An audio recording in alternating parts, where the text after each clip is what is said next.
Guys, this is Vikas Mishra. Welcome to let's study MV classes. अगर आपके exam में आता है लेटर और आप हैं 9th से या 12th क्लास तक के बच्चे हैं, इवन 8th क्लास के भी हैं, तो आपके लिए ये वीडियो बहुत ही हेल्पफुल होने वाला है दोस्तों। तो आप इस वीडियो को पूरा देखिएगा और समझिएगा मैं क्या बताना चाहता हूँ। तो मैं बता रहा हूँ आपको लेटर कितने टाइप के होते हैं और लेटर का फॉर्मेट क्या होता है, क्योंकि फॉर्मेट हमें नहीं आता जिसकी वजह से हम अपने मार्क्स कटवा देते हैं। और अगर आपको ये फॉर्मेट क्लियर होगा तो आपके इस पूरे के पूरे मार्क्स लेटर में कहीं नहीं गए, मतलब पूरे के पूरे मार्क्स आप सिक्योर करेंगे। तो चलिए शुरू करते हैं। तो अगर हम बात करते हैं फॉर्मेट ऑफ लेटर की, तो पहले हम ये जानते हैं कि लेटर होता कितना टाइप का है। तो गाइस, लेटर जो होते हैं वो हमारे दो टाइप के होते हैं, एक है फॉर्मल लेटर और एक है इनफॉर्मल लेटर। तो अगर हम बात करें फॉर्मल लेटर का मतलब जिसमें हमारी टोन थोड़ी रिस्पेक्टेड होती है, हम किसी भी कंप्लेंट के लिए या इंक्वायरी के लिए या कुछ भी, मतलब इवन यहाँ तक कि अगर आप स्कूल के प्रिंसिपल को लेटर लिख रहे हो तो वो भी एक फॉर्मल लेटर के अंदर आता है। लेकिन इनफॉर्मल लेटर का मतलब जिसमें हमारी टोन जो होती है, जो हम लैंग्वेज लिख रहे होते हैं, जो हम बातें बोल रहे होते हैं, वो एक ऐसे फ्रेंडली टाइप का लिखते हैं, यानी कि अपने रिलेटिव्स को लेटर लिखते हैं। यानी कि जो हम बात करें अगर रिलेटिव्स की, अपने फ्रेंड, ब्रदर, अंकल, किसी को भी अपने रिलेटिव्स को लिखते हैं, तो हम वो इनफॉर्मल लेटर होता है। तो फॉर्मल लेटर कितने टाइप के होते हैं गाइस? तो फॉर्मल लेटर में सबसे पहला आपके पास आता है इंक्वायरी लेटर, जिसको सीकिंग इन्फॉर्मेशन के नाम से भी जानते हैं। अब ये इंक्वायरी लेटर होता क्या है? अगर मान लो मुझे किसी भी इंस्टीट्यूट के बारे में कुछ जानकारियां हासिल करनी है, किसी कॉलेज के बारे में कुछ जानना है, मुझे वहाँ एडमिशन लेना है, तो मैं सबसे पहले उनको एक लेटर लिखकर उनके बारे में जानकारी लेता हूँ। उसी को बोलते हैं सीकिंग इन्फॉर्मेशन, वहाँ की जानकारी लेना कि वहाँ का कोर्स कैसा है, वहाँ की फीस स्ट्रक्चर क्या है, तो इसे बोलते हैं इंक्वायरी लेटर। नेक्स्ट होता है बिजनेस लेटर।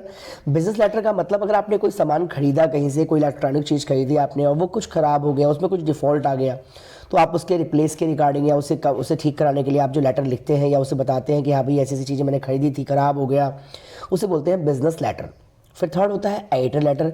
एडिटर का मतलब जो न्यूज़पेपर पढ़ते हैं ना आप, न्यूज़पेपर में कोई ना कोई आर्टिकल छपा होता है कि हाँ भाई ऐसा यहाँ ये, तो इसी बात को मैं अपनी बातों को भी अगर इस न्यूज़पेपर के माध्यम से प्रकाशित करवाना चाहता हूँ, पब्लिश करवाना चाहता हूँ, तो उसको बोलते हैं एडिटर को लेटर, जो कि मेन वेरी वेरी इंपॉर्टेंट है 10th और 11th 12th के लिए। फिर हम बात करते हैं ऑफिशियल लेटर की, इवन 8th के लिए भी होगा। अब हम बात करते हैं, तो अगर मैं आपसे कहूँ कि ऑफिशियल लेटर की, तो ऑफिशियल लेटर के अंदर दोस्तों ऑफिशियल का मतलब ये हो गया कि आपके एरिया में मान लीजिए इलेक्ट्रिसिटी की प्रॉब्लम है, या फिर आपके एरिया में वाटर की प्रॉब्लम है, या फिर आपके एरिया में मान लीजिए चोरी डकैती हो रही है, या कुछ भी लाइक समथिंग, जो भी आप कंप्लेन के रिगार्डिंग लेटर लिखना चाहते हैं किसी उसके डिपार्टमेंट को, उसके विभाग को, तो उसे बोलते हैं ऑफिशियल लेटर। इवन यहाँ तक कि आप जो अपने प्रिंसिपल को लेटर लिखते हैं वो भी आपका एक ऑफिशियल लेटर के अंतर्गत आता है। नेक्स्ट है जॉब लेटर, जो कि हमारे 11th 12th के लिए बहुत ज़्यादा इंपॉर्टेंट होता है। और जॉब लेटर का मतलब आपको किसी कंपनी में जॉब चाहिए तो उसके रिगार्डिंग आप बायोडाटा के साथ जो लेटर लिखते हैं उसे बोलते हैं जॉब लेटर। फिर आता है प्लेसिंग ऑर्डर। आपने कोई सामान ऑर्डर किया है उसे बोलते हैं प्लेसिंग ऑर्डर, और आपने उसी ऑर्डर को कैंसिल किया है उसे बोलते हैं कैंसिलेशन ऑर्डर। तो इतने टाइप के लेटर होते हैं फॉर्मल। आगे बढ़ते हैं और बात करते हैं फॉर्मेट क्या होता है फॉर्मल लेटर का। तो गाइस, फॉर्मेट के आपके 2 से 3 मार्क्स है या 2.5 मार्क्स है। अगर ये आपके एग्जाम में 5 मार्क्स का आता है तो 1.5 नंबर आप फॉर्मेट के लिए आएंगे। 8 मार्क्स का आता है तो 2.5 से 3 नंबर तो आप फॉर्मेट के लिए आएंगे। तो सिर्फ फॉर्मेट पे आप बिल्कुल पूरा फोकस करिएगा। जिस तरह से मैं बता रहा हूँ इस तरह से आप लेटर को लिखिएगा, इस तरह के फॉर्मेट को यूज़ करिएगा, देखिएगा आपके मार्क्स कहीं नहीं गए। सबसे पहले आता है दोस्तों सेंडर एड्रेस। अब ये सेंडर एड्रेस क्या होता है बता दूं मैं आपको अपना पता लिखना है। अपने पता का मतलब आपको अपने घर का एड्रेस नहीं लिखना। क्वेश्चन में लिखा होता है मेरे दोस्तों कि आपका क्या नाम है और आप कहाँ रहते हैं, आपका एड्रेस उसमें लिखा होता है क्वेश्चन पेपर में, तो आपको वही यहाँ पर लिखना होता है 2 लाइन के अंदर।